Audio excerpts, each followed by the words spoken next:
Hello my people, nizera ko mumeze neza cyane. Nongiye kubasohoza ni Bonheur abayo nkuko bisanzwe, kabanje kugira ngo mbabwire byinshi cyane kubijyanye naho isi umupira w'amaguru igeze. Ese ni bikirimo bivugwa kubijyanye na transfer window yo muri uku kwezi, ni bandi barimo bagurwa, ni bandi barimo bagurishwa, ni bandi barimo basorwa n'amakipe agiye atandukanye batizwa bajya ku migabane igiye itandukanye, dore ko isoko ry'igura n'igurisha ryashyushye cyane. Amakuru arimo avuga mu kipe ya Manchester United na yahe, Tottenham Hotspur na yahe, ese muri Manchester City na yahe, Liverpool na yahe, mu kipe ya FC Barcelona bimeze bite, ese mu kipe ya Real Madrid ho bimeze bite? Se naye amakuru nyiragezweho ugomba kumenya nk'umukunzi w'imikino hirya no hino ku isi. Nibyo rero nje kubwira, mbere na mbere ngusaba kubanza gukora subscribe kuri Bonheur abaye official kugira ngo tuzatubana neza cyane 5/5. Abakinyi bakomakomeye nka Mohamed Salah naye amakuru arimo abavugaho, ese abasore nka Marcus Rashford naye amakuru arimo abavugaho, Casemiro bitebye byo kwerekeza mu ikipe ya Galatasaray, umusore witwa Patrick Dorgu urimo hanganisha ikipe ya Manchester United na Tottenham ni muntu ki. Nibyo ngiye kugarukaho mu makuru bafitiye y'imikino arimo avuga hirya no hino ku isi, amakuru agezweho.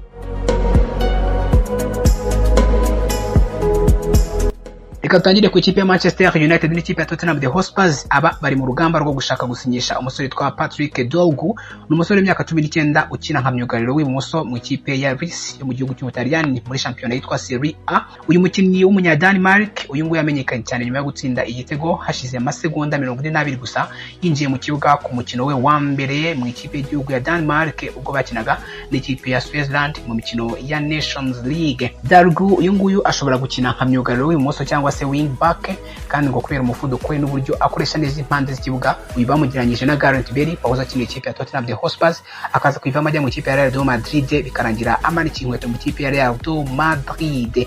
Ikipe nka Liverpool nayo yamenyekanye ko ari imwe mu makipe yifuje uno musore ushobora kuza mu ikipe ya Liverpool Corps kugira ngo asimbure Andy Robertson mu gihe bavuye mu ikipe ya Liverpool Corps, akaba ari we ubasha gukina haramu kugarisi mu ikipe ya Liverpool Corps.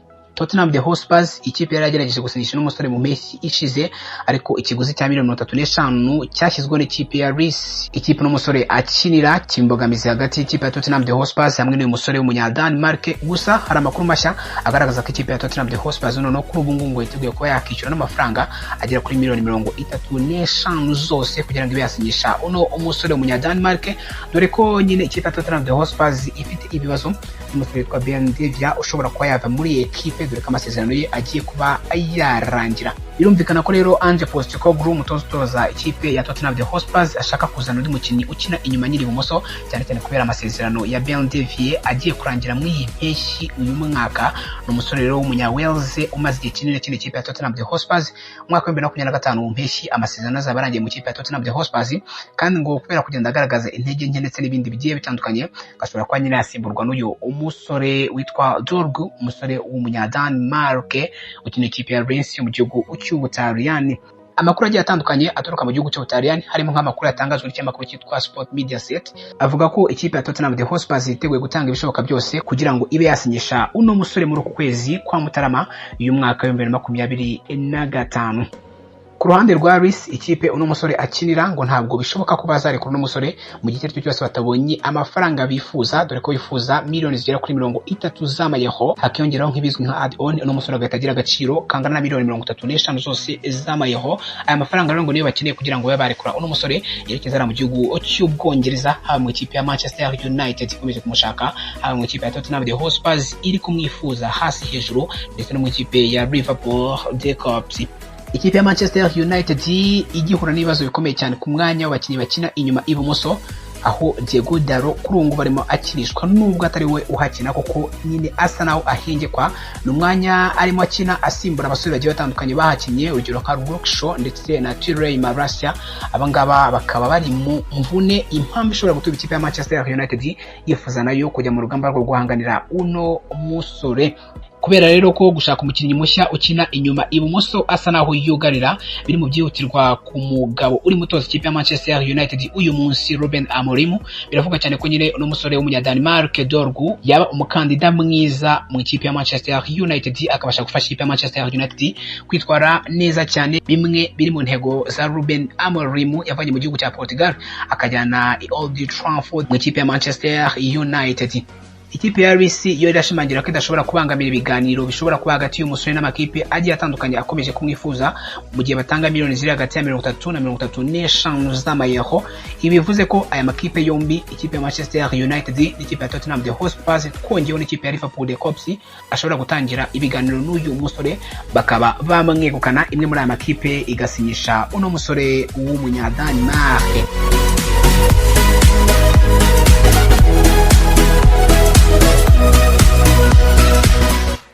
Umusore ukina ikipe ya Arsenal hagati Thomas Partey ni umusore uzarangiza amasezerano yo mu ikipe ya Arsenal mu mpeshyi y'uyu mwaka. Amakipe agiye atandukanye yamaze komanga urugi rwa Arsenal de Gunners, dore ko n'umusore ari umwe mu bakinnyi Arsenal de Gunners ifite b'abahanga.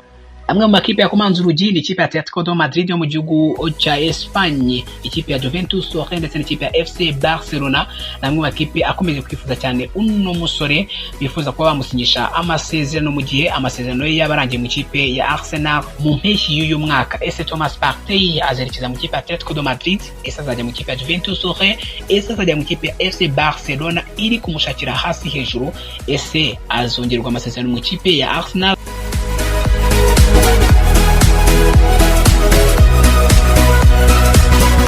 Ikipe ya Real Madrid yamaze kwemeza nta gushidikanya ko nta gahunda yo kurekura Aurelien Tchouameni, umusore wo mu Faransa, ngo ajye mu ikipe ya Arsenal de Gunners cyangwa se Liverpool de Cops zamwifuje muri uyu mwaka, kuko ngo uno musore wo mu Faransa akomeje kugira uruhare rukomeye cyane mu ikipe ya Real Madrid nyuma y'uko Toni Kroos wafashe ikipe ya Real Madrid asesiye ku mupira w'amaguru. Amakuru yerekezaga Aurelien Tchouameni mu ikipe ya Arsenal ndetse na Liverpool de Cops yamaze gushyirwaho akadomo nyine nyuma y'uko ikipe ya Real Madrid so itangazo ishimangira ko izagumana uno musore w'umufaransa Aurelien Tchouameni.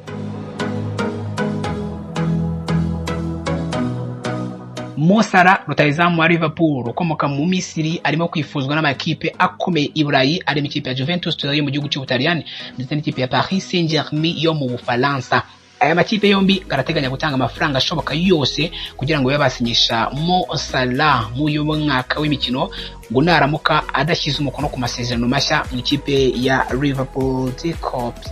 Juventus Turin ifite gahunda yo kongera imbaraga mu busatirizi bwayo, ngo kandi Salah n'umwe kandi Salah gashobora gufatwa nk'umukinnyi mwiza ushobora kuziba icyo cyuho cy'abakinnyi bashaje bakunda kugaragara mu ikipe ya Juventus Turin ndetse no mu makipe yo mu Butaliyani menshi, cyangwa se abakinnyi bagiye batandukanye bagiye gusohoka mu ikipe ya Juventus Turin. Ku ruhande rwa Paris Saint-Germain, ngo nabo barashaka n'umusore kugira ngo nyine bongere ubukana bw'ubusatirizi bwabo nyuma yo gutakaza abakinnyi bakomeye, urugero nka Lionel Andrés Messi wagiye muri Inter Miami ku mugabane wa Amerika ndetse na Neymar Junior dos Santos kuri ubu ngubu wibereye mu Barabu. Impamvu y'ibi byose nuko ikipe ya Liverpool de Cops itaratangaza niba izongerera amasezerano Salah cyangwa se niba izamureka agasohoka ku buntu igihe amasezerano yazaba amaze kurangira mu impeshyi y'uyu mwaka. Mu gihe rero ikipe ya Liverpool de Cops itasinyisha andi masezerano, Mo Salah ashobora kwerekeza hagati yo mu gihugu cy'Ubutaliyani mu ikipe ya Juventus Turin cyangwa se akajya mu gihugu cy'Ubufaransa mu ikipe ya Paris Saint-Germain. Ikipe ya Newcastle United iri kwifuza umusore witwa Denzel Dumfries, ni umusore ukina ikipe ya Inter Miami, warifuza ko bamwibikaho muri uyu mwaka w'imikino nk'uko ikinyamakuru Interrise cyamaze kuba kibitangaza. Ni umusore w'umuhanga cyane, ni umusore w'umunya-Netherland bamwita Denzel Dumfries ukina ikipe ya Inter Milan. Kuri ubu ngubu ikipe ya Newcastle United rero ngirimo iramushakira hasi hejuru, irifuza kuba yamuha amasezerano mu mwaka w'imikino w'2025.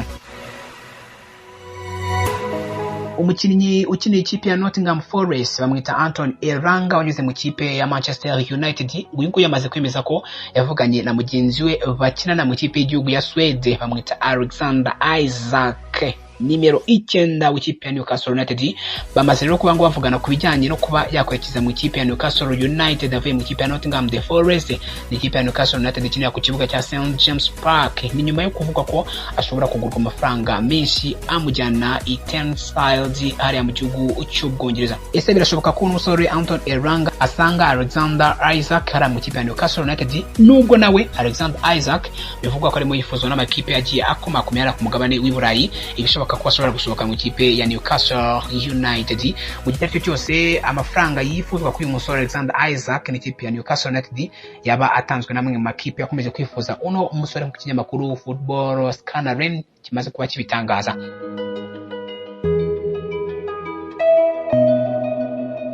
Ikinyamakuru Marca cyamaze gushimangira ko ikipe ya FC Barcelona iri gushaka uburyo bwo gukoresha ingingo ibemerera kugarura rutahizamu witwa Oscar Miguez amafaranga agera kuri miliyoni 10 zose z'amayero n'amafaranga angana na miliyoni 8,500 by'amapaundi cyangwa se miliyoni 13 zose z'amadolari. Ni nyuma rero yuko n'umusore atangiye neza umwaka w'imikino mu kipe ya Celta Vigo aho amaze gutsinda ibitego bibiri ndetse no gutanga imipira ibiri yavuyemo ibitego mu mikino 4 gusa amaze gukina ikipe ya Celta Vigo muri uyu mwaka w'imikino.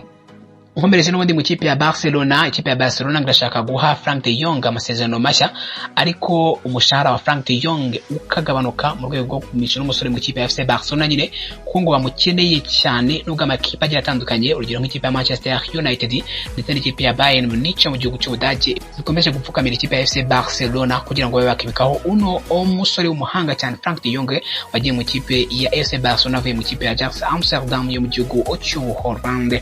Manchester United niyo bivuga cyane ko rero yiteguye kuba yakongera kugerageza kugura uyu mukinnyi w'umuhanga cyane Frank de Jong muri uku kwezi. N'umukinnyi rero bamaze igihe kirekire birukankaho bifuza ibyatumye Fabrizio Romano umugabo tuziho amakuru y'ukuri kubijyanye na transfer atangaza amakuru mashya kubijyanye n'uyu mukinnyi w'ikipe ya FC Barcelona ndetse n'uwo bivuga ko yaza mu kipe ya Manchester United aje gusimbura nta wundi ni Casemiro Enrique umusore w'umunyabrazil kuri ngubu ukina ikipe ya Manchester United. Mu mpeshyi ishize y'umwaka wa 2024 ikipe ya Red Devils Manchester United yashoye amafaranga menshi cyane mu kugura abakinnyi bashya ubwo Sir Jim Ratcliffe yashakaga guhindura bikomeye ikipe ya Manchester United ndetse no kwisubiza mu makipe akomeye y'umupira w'amaguru mu gihugu cy'Ubwongereza. Abakinnyi nka Joshua Zirkzee, Renio, Matthew De Ligt, Nusa Mazraoui ndetse na Manuel Ugarte bose basinye amasezerano mashya ku ngoma y'uyu mugabo. Sir Jim Ratcliffe yaje afite plan cyangwa se umugambi wo kuba yagabanya amafaranga akoreshwa n'ikipe ya Manchester United mu kugura abakinnyi cyane ko bamaze gukoresha miliyoni zigera ku 180 zose z'amapaundi bagura abakinnyi bane gusa muri uyu mugambi w'uyu mugabo aho bagerageje kugurisha ndetse no gutiza bamwe mu bakinnyi bakomeye cyane kugira ngo babone amafaranga. Mu bakinnyi bagurishije nabo batije harimo Scott McTominay, Mason Greenwood, Aaron Wan-Bissaka, Willy Kambware, Hannibal Mejbri ndetse na Facundo Pellistri. Jordan Sancho nawe yavuye mu kipe ya Manchester United ajya muri Chelsea da Blues ku masezerano yo kubanza gukina nk'inizanyo y'ikipe ya Manchester United mu kipe ya Chelsea da Blues. Nubwo ikipe ya Manchester United bisa nkaho yagabanyije ubushobozi ndetse n'ubukaka bwayo yari ifite mu gihugu cy'Ubwongereza byagaragariye benshi kwakira urugendo rurerure kugira ngo bagere aho Ratcliffe ashaka ko bagomba kuba bari. Gutsindwa ibitego 3 n'ikipe ya Liverpool mu mukino wabo wa nyuma bakinnye imbere yuko habaho international break byerekanye neza ko hakiri intera ndende cyane hagati y'amakipe akomeye mu gihugu cy'Ubwongereza ndetse naho ikipe ya Manchester United iri kuri ubu ngubu. Umwe mu bakinnyi bagize bibi cyane muri uyu mukino ni Enrique Casemiro, ni umukinnyi waguzwe miliyoni zigera kuri 70 zose z'amapaundi avuye mu kipe ya Real Madrid mu mwaka wa 2022. Uyu yakoze amakosa abiri akomeye cyane muri uwo mukino byatumye ikipe ya Arne Slot Liverpool the Cops ibona ibitego bibiri byose byavuye kuri aya makosa. Uyu mukinnyi wa hagati ukomoka muri Brazil umaze gukina ikipe ya Brazil imikino 75 yose yasatangira kuvuga ko ashobora kwerekeza muri Galatasaray. Nyuma yaho ikipe ya Manchester United yahise yemera ko yatiza uno mugabo mu gihugu cya Turkiya mu kipe ya Galatasaray byibura umwaka umwe gusa Casemiro ubwe yarahakanya aratsimba ko adashobora kujya mu gihugu cya Turkiya gukina mu kipe ya Galatasaray dore ko Casemiro uno mugabo w'umunyabrazil afite amasezerano azamugeza mu mwaka wa 2026 akiri mu ikipe ya Manchester United. Ngo rero ntabwo bishoboka ko yava mu ikipe ya Manchester United mbere yuko aya masezerano ye arangira. Uyu mukinnyi wo hagati w'umunyabrazil ngo nta gahunda afite yo kuva muri ikipe muri uyu mwaka kandi ngo nta biganiro bifatika biri kuba hagati ye n'ikipe ya Galatasaray yo mu gihugu cya Turkiya. Nubwo yemeze bitari ko kuza kwa Ugarte yavuye mu ikipe ya Paris Saint-Germain nimwe mu byatumye Casemiro ashyirwaho igitutu cyo kuba yajya ku ntebe y'abasimbura dore ko ari umusore w'imyaka 32 yose. Ni umusore washyizwe igitutu cyo kwicara ku ntebe y'abasimbura dore ko ari abakinnyi bagifite imbaraga bashobora gufasha ikipe ya Manchester United nyuma yuko Ugarte aje, umusore w'umunya-Irwe w'umuhanga cyane ukomeje gufasha ikipe ya Manchester United ndetse n'umusore w'umwongereza yitwa Kobe Boateng Mayino ukomeje kwitwara neza cyane. Ni bamwe mu basore bashobora kuzakinishwa ku mwanya Enrique Casemiro yakinaga ibishobora gutuma igihe asigaje mu masezerano y'iki cyose akimara ku ntebe y'abasimbura. Mu gihe hari andi makuru mashya avuga ko Ratcliffe hamwe n'umutoza Ruben Amorim ngo bazongera kugerageza gusinyisha De Jong ava mu kipe ya FC Barcelona kugira ngo aze asimbure Enrique Casemiro. Romano wiyongeye gutangaza amakuru mashya ku bijyanye n'ayo makuru y'igura n'igurisha, aho yavuze ko uyu mwaka nubwo byavuzwe cyane ko n'umusore Frank De Jong ashobora kuba mu kipe ya FC Barcelona akakiza mu kipe ya Manchester United, ariko kuko nta gihamya na kimwe kigaragaza ko ari ibiganiro biri kuba hagati y'ikipe ya Manchester United ndetse n'uyu musore Frank De Jong, ibishoboka cyane ko n'umusore ukina ikipe ya FC Barcelona kuri ubu ngubu ashobora kongera amasezerano mu kipe ya FC Barcelona igihe cyose yaba yemeye kugabanya umushahara we mu ikipe ya FC Barcelona, we yaguma mu kipe ya FC Barcelona dore ko nayo yifuza ko n'umusore yaguma muri iyi ekipe agakomeza kwifasha kwitwara neza cyane hari mu gihugu cya Espagne muri La Liga Santander.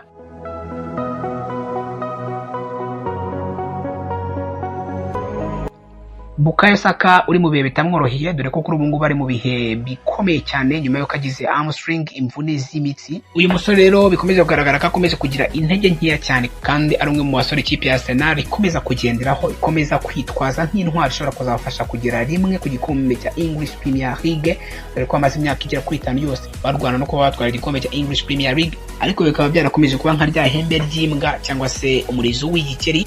Mikel Arteta abazwa koko niba ashobora gushaka undi mukinnyi ushobora kubafasha kugira ngo bagera ku intego yabo. Yavuze ko mu gihe uno musore Bukayo Saka adahari bashobora kujya ku isoko ry'igura n'igurisha kugira ngo arebe ko yabona undi musore ukomeye, undi musore ufite carte nk'iza Bukayo Saka ushobora gufasha ikipe ya Arsenal de Gunners kwitwara neza cyane, ushobora gufasha ikipe ya Arsenal de Gunners muri course y'igikombe dore ko nyine nkuko nabigarutse bamaze imyaka igera kuri 5 yose barwana no kuba batwara igikombe cya English Premier League ariko bikaba byaranze neza.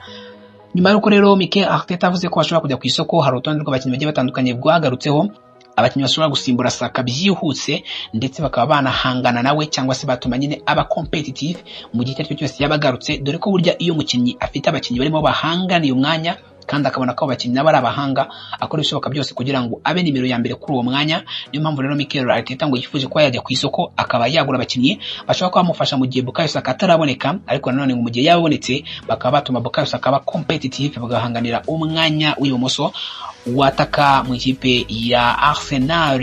Mu bagarutsweho rero harimo umusore witwa Bryan Mbeumo turafasha ikipe ya Brentford gutsinda umukino wa nyuma wa Championship Playoff mu cyiciro cya kabiri mu mwaka wa 2020-2021 kandi kuva icyo gihe yigaragaje nk'umwe mu bataka beza muri English Premier League. Uyagaragaje ubushobozi bwe vuba aha mu mukino batsinze ikipe ya Arsenal ibitego 3-1, aho yatsinze igitego cyiza akoresheje ukuguru kw'ibumoso atsinda David Raya umugaride w'umuhanga cyane w'ikipe ya Arsenal de Gunners. Uyu mukinnyi rero mpuzamahanga w'umunyakameruni ubu ngubu afite ibitego 13 byose muri English Premier League mu mwaka w'imikino 2024-2025 muri English Premier League, bikamushyira ku mwanya wa gatatu mu batsinze ibitego byinshi muri iyi shampiyona.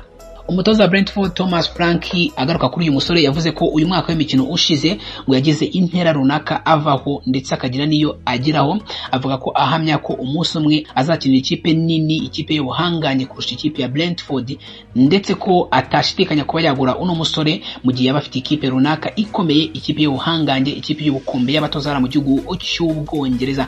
Arsenal, Liverpool n'ikipe ya Newcastle United zose zavuzwe ko zishaka uno mukinnyi kuri ubu ngubu uhagaze agaciro ka £50 zose z'amapaundi hara mu kipe ya Brentford.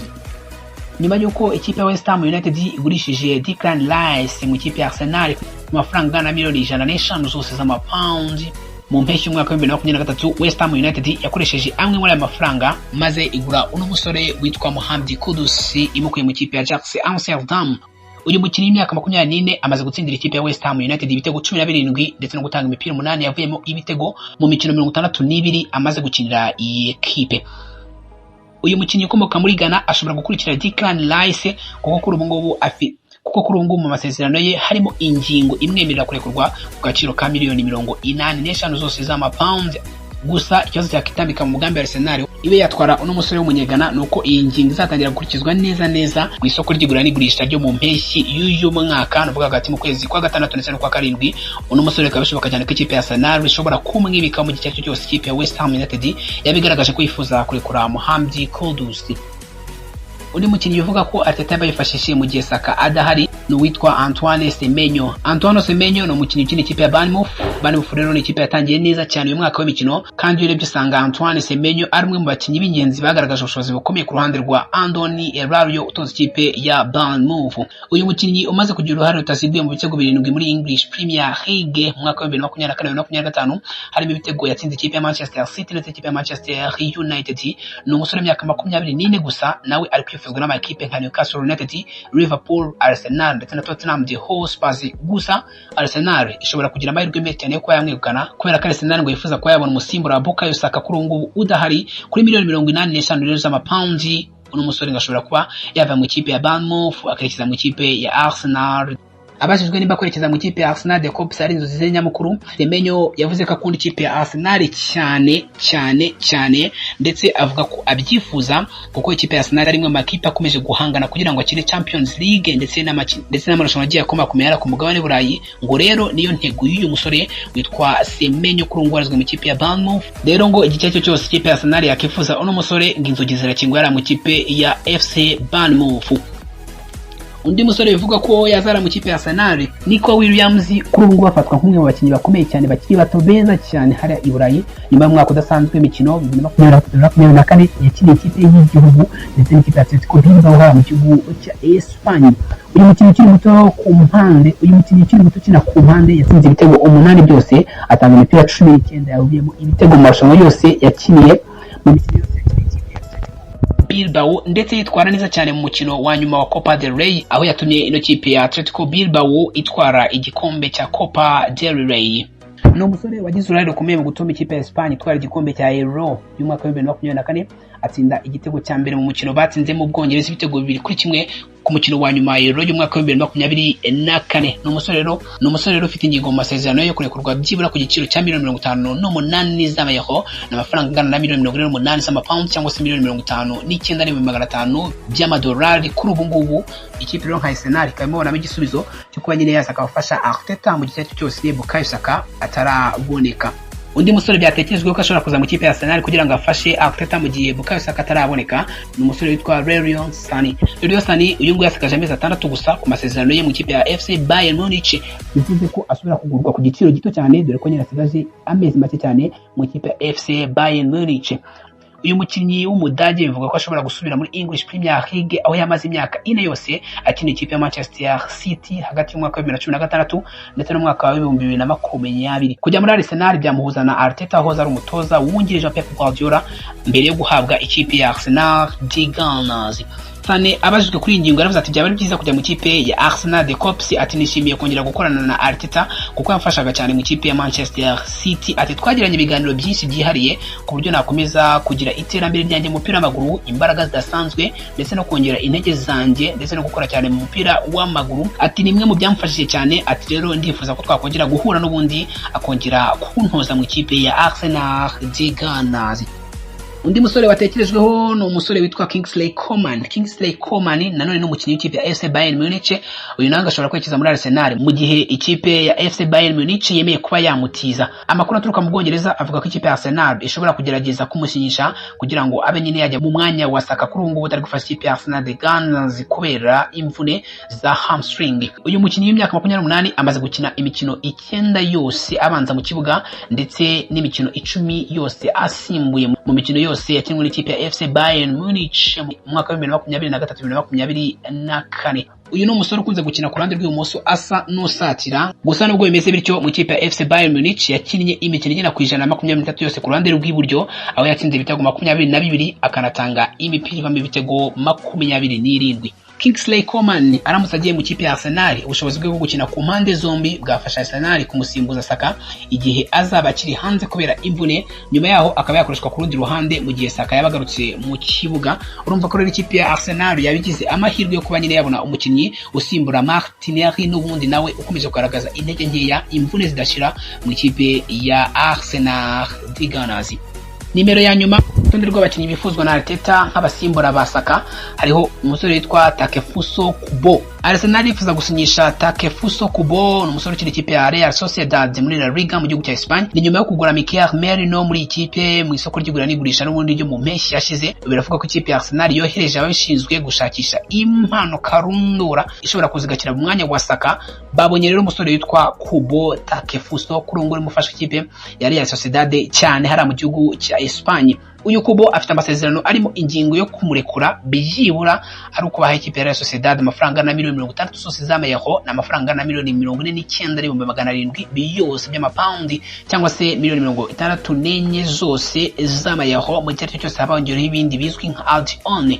Uyu mukinnyi w'umuyapani uyu ngo yagiye mu ikipe ya Real Sociedad avuye mu ikipe ya Real Madrid mu mpeshyi y'umwaka wa 2022 kandi kuva icyo gihe yakomeje gufasha ikipe ya Real Sociedad kwitwara neza cyane ari mu gihugu cya Espagne. Uyu mwaka amaze gutsinda ibitego 4 no gutanga imipira 2 ivamo ibitego mu mikino yose yakiniye ikipe ya Real Sociedad. Uyu yashimwe cyane na Arteta kubera uburyo ari umukinnyi ufite impano idasanzwe muri La Liga. Xavi Hernandez wahoze atoza ikipe ya FC Barcelona agaruka kuri umukinnyi yaragize ati uyu ndamwizera cyane, ati Kubo ni umukinnyi wo ku rwego rw'isi mu buryo akina afite umupira cyangwa adafite umupira. Uyu ni umusore ku rwego rwo hejuru cyane, ati ndizera ko ikipe ya Arsenal yaba ihisemo neza cyane.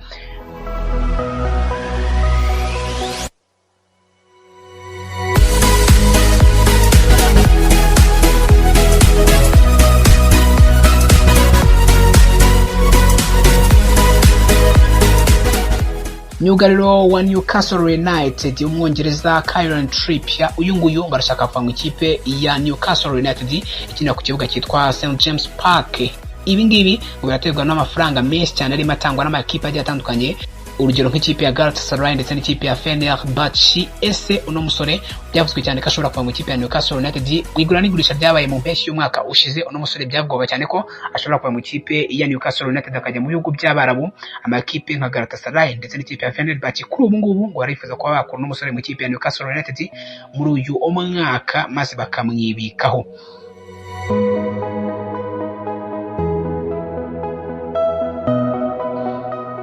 Nyamakuru Marke cyavuze ko uwahoze ari umukinnyi wa Manchester City Aymeric Laporte uyu nguyu ngo yakanya makuru avuga ko yari hafi kwerekeza mu kipe ya Real Madrid mu mpeshyi ishize mbere yo kwerekeza mu kipe ya Al Nassr, ariko nanashimangira ko yiteguye kuba yagaruka ku mugabane w'i Burayi kuko nyine ngo ahari ubu ngubu batamushimishije ahari makina mu Barabu ngo ntabwo rwose abona ariho hana kwiye gukina. Bishoboka cyane ko ashobora kugaruka wara ku mugabane w'i Burayi akaba yakina amarushanwa agiye atandukanye atabasha gukina ari mu bihugu by'Abarabu. Amakuru rero avuga ko yaragiye kwerekeza mu kipe ya Real Madrid mbere yo kujya mu kipe ya Al Nassr ngo ni ikinyoma, ngo ntabwo n'umugabo yigeze yigerwa n'ikipe ya Real Madrid kugira ngo abe yayikinira.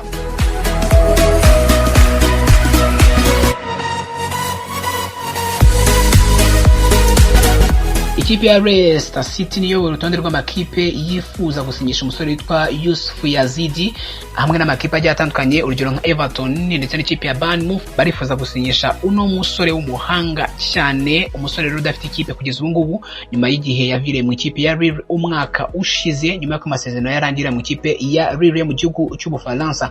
Ni umusore w'imyaka 27, ni umusore atsinze ibitego 12 byose, anatanga imipira 4 yavuyemo ibitego mu mikino 42 yose yakinnye umwaka ushize mu ikipe ya Lille mu gihugu cy'Ubufaransa. Ikipe ya Leicester, ikipe ya Everton n'ikipe ya Bournemouth bari mu rugamba rwo kuba basinyisha uno umusore w'imyaka 27.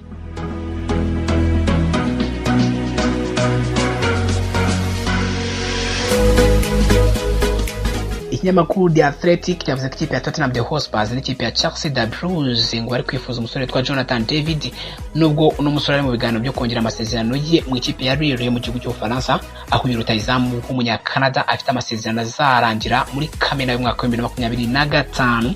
Ese birashoboka ko ikipe ya Chelsea The Blues n'ikipe ya Tottenham Hotspur mu gihe uno musore ataba yongera amasezerano mu ikipe ya Lille yari mu gihugu cy'Ubufaransa, ese ikipe zamwibikaho? Reka tugeze turebe nimba koko muri uyu mwaka uno musore w'umunyakanáda, umusore witwa Jonathan David ashobora kwerekeza mu gihugu cy'Ubwongereza hagati y'ikipe ya Tottenham Hotspur cyangwa se muri Chelsea The Blues. Soreje ku basore bashobora gusimbura Bukayo Saka mu gihe cyo cyose yaba akiri mu mvune bagafasha Mikel Arteta muri course yo gushaka igikombe. Abo ngabo ni Bryan Mbeumo ukinira ikipe ya Brentford, ni umusore witwa Mohamed Kudus kuri ubu ukina ikipe ya West Ham United, ni umusore witwa Antoine Semenyo ukina ikipe ya Bournemouth, ni umusore witwa Nico Williams ukina ikipe ya Atletico Bilbao mu gihugu cya Espagne, umusore witwa Leroy Sani ukina ikipe ya FC Bayern Munich, umusore witwa Kingsley Coman na ukina ikipe ya FC Bayern Munich mu gihugu cy'Ubudage, ndetse n'umusore witwa Takefuso Kubo ukina ikipe ya Real Sociedad yari mu gihugu cya Espagne. Ngaya nguko rero nayo makuru y'amavugwa hirya no hino ku isi y'umupira w'amaguru. Wibuke gukora subscribe, share ndetse na comment, utanga inyunganizi ndetse n'ibitekerezo wifuza ko twazagarukaho mu makuru tubagezaho. Njye mvaga kuri micro Ribonera Abayo, wakoze kunyumva. Bye bye.